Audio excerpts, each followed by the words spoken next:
마태복음 19장 묵상 시작하겠습니다.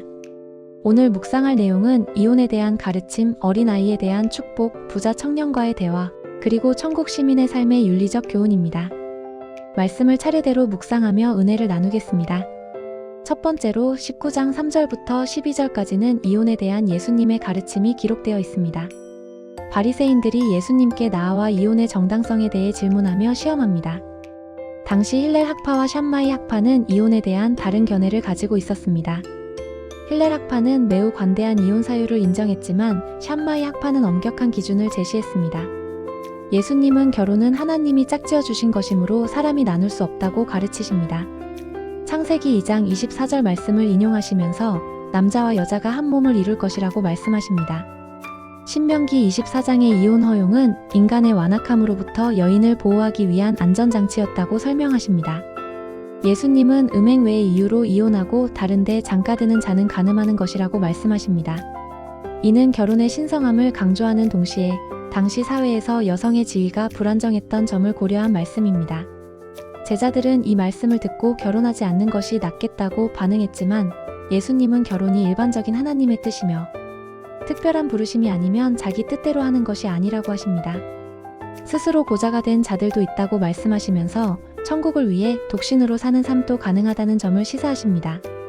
이는 결혼과 독신 모두 하나님께서 주신 은사이며 각자의 부르심에 따라 선택할 수 있다는 의미입니다. 묵상 포인트는 결혼은 하나님의 신성한 제도이며 이혼은 인간의 완악함 때문에 허용된 예외적인 경우라는 것입니다. 우리는 결혼의 소중함을 깨닫고 가정을 하나님 안에서 굳건히 세워나가야 합니다. 또한 독신으로 사는 사람들을 존중하고 그들의 헌신을 격려해야 합니다. 두 번째로 19장 13절부터 15절까지는 어린아이에 대한 축복이 기록되어 있습니다. 사람들이 예수님께 안수받기 위해 어린아이들을 데리고 왔지만 제자들은 막았습니다. 제자들은 예수님께서 바쁘시다고 생각했거나 어린아이들을 귀찮게 여겼을 수도 있습니다. 그러나 예수님은 제자들을 꾸짖으시며 어린아이들이 자기에게 오는 것을 막지 말라고 말씀하십니다. 천국이 이런 자의 것이라고 하시며 아이들을 축복하셨습니다. 예수님께서 어린아이들을 축복하신 이유는 무엇일까요? 어린아이들은 순수하고 겸손하며 전적으로 부모에게 의존합니다. 이와 마찬가지로 천국은 어린아이와 같이 전적으로 하나님을 의존하고 은혜를 사모하는 자들의 것입니다. 하나님은 어린아이와 같은 믿음을 가진 자들을 기뻐하시며 그들을 통해 영광을 받으십니다.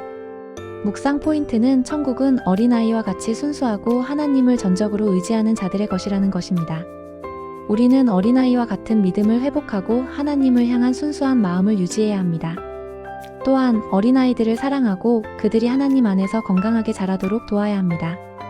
세 번째로 19장 16절부터 30절까지는 부자 청년과의 대화가 기록되어 있습니다. 한 부자 청년이 예수님께 나아와 영생을 얻는 방법을 묻습니다.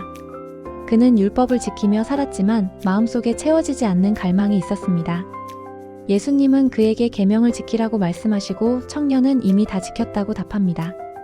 예수님은 그에게 재산을 팔아 가난한 자들에게 주고 자기를 따르라고 권유하십니다. 그러나 그 청년은 재물이 많음으로 근심하며 떠나갑니다. 예수님은 부자가 천국에 들어가기가 어렵다고 말씀하시며 낙타가 바늘기로 들어가는 것이 더 쉽다고 비유하십니다. 이는 재물이 하나님보다 더 중요한 존재가 될 수 있으며 재물에 대한 집착이 영생을 얻는데 방해가 될 수 있다는 의미입니다. 제자들이 누가 구원을 얻을 수 있느냐고 묻자 예수님은 사람으로는 할 수 없으나 하나님으로는 다 하실 수 있다고 답하십니다.